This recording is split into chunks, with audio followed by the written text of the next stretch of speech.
pemateri 1. Saya Lola Paulina sebagai pemateri 2. Saya Amina sebagai pemateri 4. Saya Rina sebagai pemateri 3. Lanjut saja kita akan lanjutkan ke materi yang pertama. Nah, di sini saya akan menjelaskan tentang apa sih itu definisi pasar. Nah, dalam ekonomi, pasar itu adalah tempat atau situasi yang dimana penjual dan pembeli bertemu untuk melakukan transaksi jual beli barang dan jasa. Komoditi yang diperjualbelikan bersifat homogen.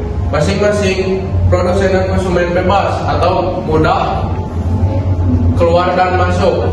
Faktor-faktor produksi bebas bergerak dengan sempurna dan baik produsen maupun konsumen harus benar-benar mempunyai informasi yang lengkap tentang kondisi tersebut, tentang kondisi pasar.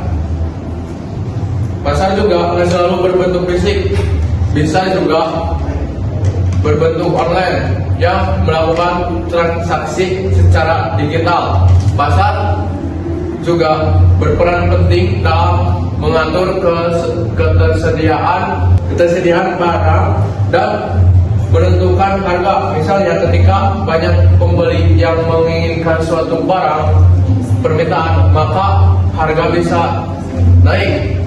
Sebaliknya, saat barang melimpah tapi pembelinya sedikit penawaran, maka harga bakal cenderung turun. Di pasar juga ada persaingan antar penjual yang mendorong peningkatan kualitas barang dan jasa secara inovasi. Nah, di sini juga ada beberapa pembagian pasar. Yang pertama ada menurut wujudnya pasar konkret. Pasar konkret ini adalah pasar yang berupa lokasi fisik yang dimana penjual dan pembeli melakukan transaksi secara langsung, misalnya supermarket atau kelontong. Dan pasar tradisional yang kedua, pasar abstrak. Pasar abstrak itu yang tidak mempunyai lokasi fisik atau secara online. Jadi transaksinya tersebut itu melalui secara online.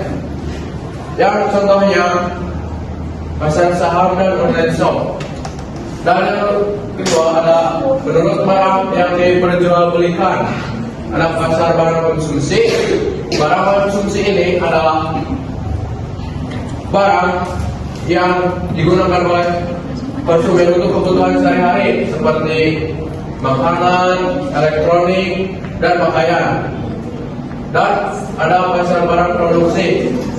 Jika pasar barang produksi adalah barang yang digunakan oleh produsen untuk memproduksi produk lain, misalnya pabrik atau membeli baja untuk membuat produksi mobil.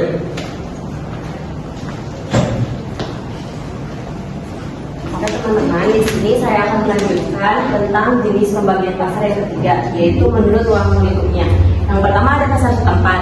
Pasar setempat ini adalah pasar yang berada di daerah tersebut, seperti di desa atau di kota.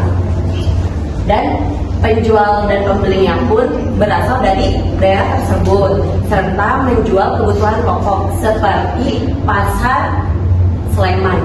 Yang kedua adalah pasar daerah. Pasar daerah ini cakupannya lebih luas daripada pasar setempat, setingkat provinsi atau kabupaten, dan menjual jasa atau barang sesuai kebutuhan masyarakat. Contohnya pasar Gede Solo. Yang ketiga adalah pasar nasional. Tentunya pasar nasional ini teman-teman mencakup wilayah satu negara, seperti pasar Tanah Abang. Yang keempat adalah pasar internasional, di mana pasar internasional ini melakukan transaksi perdagangan antar negara, seperti pasar kopi di Brazil atau pasar minyak bumi di Uni Emirat Arab. Yang selanjutnya di pasar menurut waktu. Yang pertama ada pasar harian. Pasar harian adalah pasar yang mengadakan transaksi jual beli setiap hari. Barang yang dijualnya pun seperti sayuran, buah-buahan, dan ikan. Contohnya adalah pasar tradisional. Yang kedua adalah pasar mingguan. Pasar mingguan ini diadakan 1 minggu sekali. Contohnya pasar kaget. Yang ketiga adalah pasar bulanan.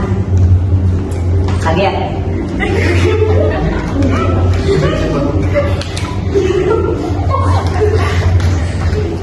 Yang ketiga adalah pasar bulanan.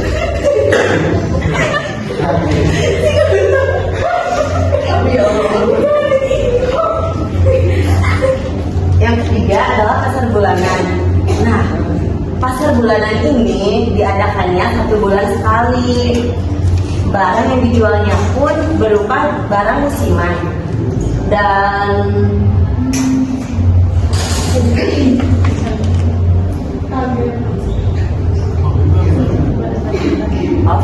seperti bazar bulanan yang menjual makanan tradisional atau kerajinan tangan. Yang keempat adalah pasar tahunan. Pasar tahunan ini seringkali berupa festival atau pameran seperti Pekan Raya Jakarta atau PRJ. Nah, jenis pembagian pasar yang kelima ada menurut organisasi atau struktur. Yang pertama ada pasar persaingan sempurna. Pasar persaingan sempurna ini adalah pasar yang menjual barang yang sama atau homogen. Contohnya seperti pasar ikan, pasar sayur, dan pasar buah-buahan. Yang dimana walaupun banyak penjual dan pembeli berinteraksi, tetapi mereka tidak bisa memengaruhi harga pasar karena harga dipengaruhi oleh penawaran dan permintaan. Yang kedua ada pasar persaingan tidak sempurna. Kebalikannya dari pasar persaingan sempurna, di mana penjual ataupun pembeli bisa memengaruhi harga pasar. Pasar ini ada beberapa jenis. Yang pertama ada pasar monopoli, yang kedua pasar oligopoli, yang ketiga pasar monopsoni, yang keempat pasar oligopsoni, dan yang kelima ada pasar persaingan monopolistis. Bismillahirrahmanirrahim. Di sini saya akan menjelaskan bagian ciri-ciri pasar persaingan sempurna. Yang pertama, memiliki banyak penjual dan pembeli. Jumlah penjual dan pembeli sangat banyak sehingga tidak ada satupun pihak yang bisa memengaruhi harga pasar. Jika penjual menawarkan harga lebih rendah dari harga pasar, maka ia akan rugi. Sebaliknya, jika menjual harga lebih tinggi, pembeli akan berpindah ke penjual lain. Dengan begitu, pasar persaingan terhindar dari resiko monopoli oleh salah satu pihak. Yang kedua, ada produk bersifat homogen. Barang atau jasa yang dijual di pasar umumnya serupa atau memiliki kualitas yang sama. Artinya, pembeli harus mencari penjual dengan produk berkualitas terbaik. Yang ketiga, ada faktor produksi bebas bergerak. Tenaga kerja dan bahan baku dapat berpindah ke tempat lain yang lebih menguntungkan tanpa adanya hambatan aturan atau teknis. Yang keempat, bebas mengambil keputusan. Harga terbentuknya dari permintaan dan penawaran, maka penjual dan pembeli bebas menentukan jumlah produksi atau pembelian tanpa campur tangan pemerintah. Yang kelima, penjual dan pembeli mengetahui kondisi pasar. Semua pihak harus mengetahui semua kondisi pasar seperti harga, kualitas, dan ketersediaan produk. Oleh karena itu, penting untuk mengetahui informasi yang lebih lengkap dan akurat agar persaingan dapat berjalan dengan sempurna. Yang keenam, ada pre-entry dan pre-exit. Penjual memiliki kebebasan untuk keluar masuk pasar. Artinya penjual bebas membuka usahanya jika pasar menguntungkan dan menutup usahanya jika pasar merugi. Yang terakhir ada memiliki standarisasi produk. Karena produk bersifat homogen, tidak ada penjual yang memiliki keunggulan khusus sehingga persaingan dapat berjalan dengan seimbang. Oke teman-teman, dari sini saya akan menjelaskan tentang kebaikan pasar persaingan. Yang pertama itu tidak memiliki persaingan yang cukup ketat karena barang yang ditawarkan itu sejenis. Yang kedua itu harga cenderung lebih stabil dibandingkan harga persaingan tidak sempurna. Yang ketiga itu biaya promosi cenderung rendah, jadi kalian tidak perlu mengeluarkan banyak uang untuk iklan karena banyak orang yang sudah pasti tahu apa yang kita jual. Yang ketiga itu konsumen bebas memilih mau membeli barang dari penjual yang mana aja. Yang kelima itu kualitas produk terus meningkat, jadi para produsen itu terus meningkatkan barang yang mereka jual secara berbentuk. Di sini saya akan menjelaskan tentang kebutuhan pasar persaingan. Yang pertama itu ada inovasi produk terbatas. Karena semua barang yang dijual hampir sama, persis, penjual tidak punya alasan kuat untuk melakukan riset atau inovasi. Selain itu, karena keuntungan dalam jangka panjang, biasanya perusahaan tidak memiliki modal lebih atau tidak memiliki untuk mengembangkan teknologi atau fitur produk baru. Yang kedua itu ada distribusi pendapatan tidak merata. Dalam pasar ini, tidak semua pelaku usaha memiliki modal atau efisiensi yang sama. Akibatnya muncul kesenjangan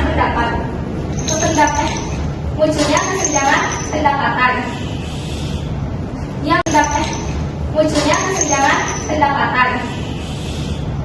Yang mencolok antara produk besar yang efisiensinya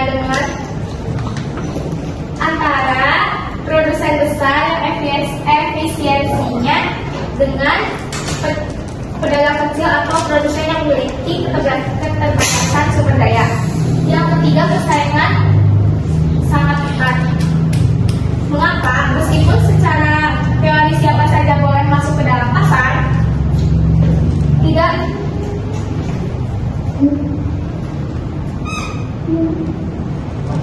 namun pada kenyataannya sangat sulit bagi pemain untuk bertahan. Banyaknya pesaing yang sudah menciptakan tekanan harga yang sangat rendah, sehingga pemain baru yang belum memiliki skala ekonomi besar atau akan sulit bersaing. Yang keempat, keuntungan lokasi tidak seimbang. Keuntungan lokasi tidak seimbang karena semua barang terlihat identik dan kualitasnya seragam. Pembeli seringkali merasa bingung atau tidak punya dasar kuat untuk menemukan pilihan.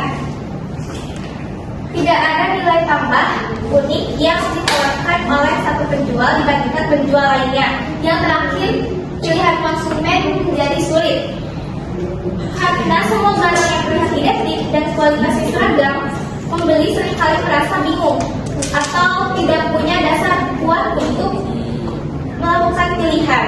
Tidak ada nilai tambah unik yang ditawarkan oleh satu penjual dibanding penjual lainnya. Terima kasih. Baik, apakah ada yang ingin bertanya? Tidak. Bagus, karena kamu bertanya.